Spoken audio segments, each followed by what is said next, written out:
creating special effects like this green gas escaping in the movie City of Lost Children needed a lot of computer power to make it seem believable. The effect was created by a team of computer designers at the Booth Company in Paris.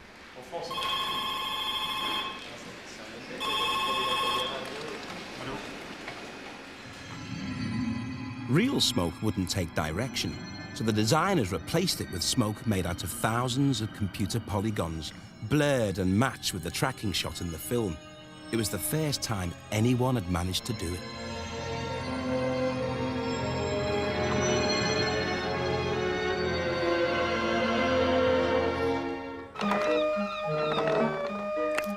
Co-star with the real people is this computerized flea, playing a miniature hitman with a tube of deadly poison.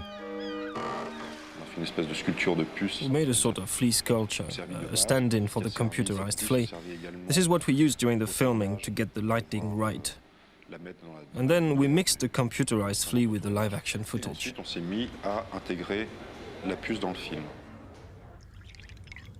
The next job was to make the movements of the computerized flea match real objects in the studio.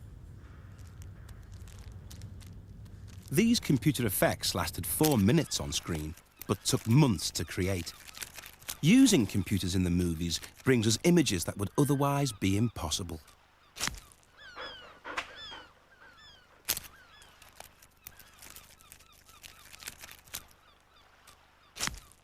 What we have to learn is that the computer isn't an adding machine or a typewriter or a television or a brochure, but the fact that it allows us to model each of these things with which we are previously familiar. That's the significant thing, because what the computer is it's a modeling device.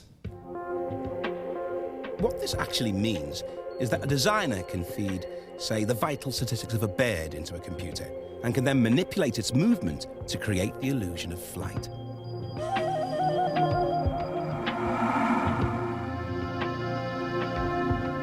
With all this computer modeling, anything is possible. It's hard to know what's real and what isn't. These giant redwoods we filmed in California have gone through the camera lens onto a computer chip and been turned into a bundle of digits. It's now a digital redwood, which you can manipulate in any way you like.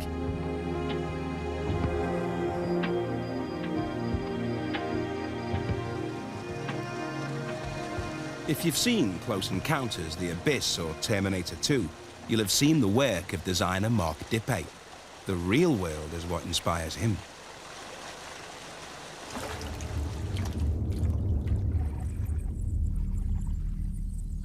First of all, I would say that nature is the most amazing and complex computer that there is and ever will be. I mean, myself, and I think for most people, you look to nature as for inspiration. Nature is very bizarre. There are animals that have been created that make no sense, you know. There are vistas that you see that you would never have expected. So it is a very directly inspirational place.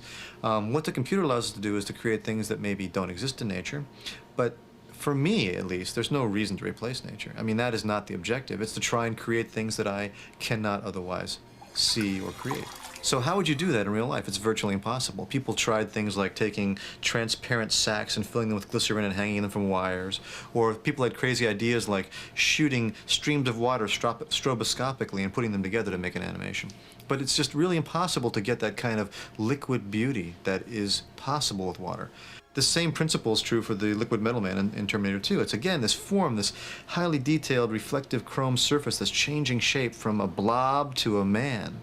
So those kinds of metamorphosing types of characters are things that we could bring to life with computer animation that we could never before. I mean, anyone can use a computer, a monkey, a snake, a human being. It makes no difference. So that's really my point of view. And what is interesting about the computer as an artistic tool, as a craft, is it allows you to create things you could not create before. So I look at it as just really an extremely powerful part of filmmaking, but within 5 or 10 years, it will just be considered a paintbrush. It'll just be a thing that people use to make their art. that it still relies on the human element. It is in no way an automated process. In fact, the funny thing is people think, oh, computer animation, that means the computer does everything for you. But really, it's an extremely painful and tedious process in which you tell the computer what to do with every single point on the screen. It's not really such a facile process at all. It's a very, in my mind, tedious and sometimes awful one.